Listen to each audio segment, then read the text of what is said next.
రసం. దీన్ని ఏం చేయాలంటే పుచ్చకాయ ముక్కలు చేసేసి గ్రైండ్ చేసి వడగొట్టుకోవాలి. దీన్ని ఇదేమో సబ్జా గింజలు నానబెట్టుకోవాలి. నానబెట్టుకుని పెట్టుకుంటే ఇలా ఉంటాయన్నమాట. ఇవి పాలు కాచి చల్లార్చి ఇందులో పంచదార వేసి అట్టు పెట్టుకోవాలి. ఇప్పుడు ఈ డ్రింక్స్ ఈ 3 కలుపుకుంటే ఒక డ్రింక్ అవుతుంది, పుచ్చకాయ డ్రింక్ అన్నమాట.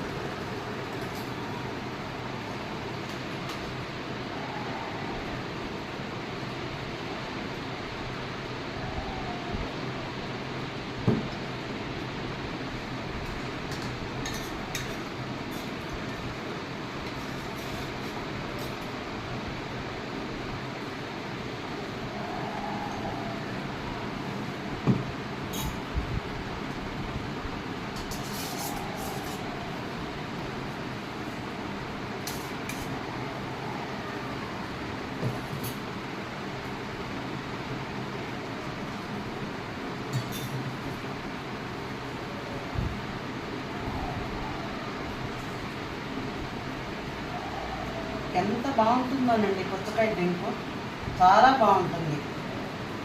చూసుకుని మీరు కూడా చేసుకోండి. ఇవ్వండి, ఇలా కలుపుకోవాలన్నీ.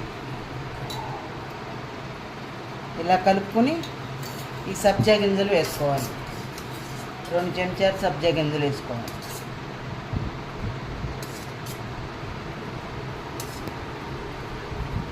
అంతే, డ్రింక్ రెడీ. పుచ్చకాయ డ్రింక్ రెడీ.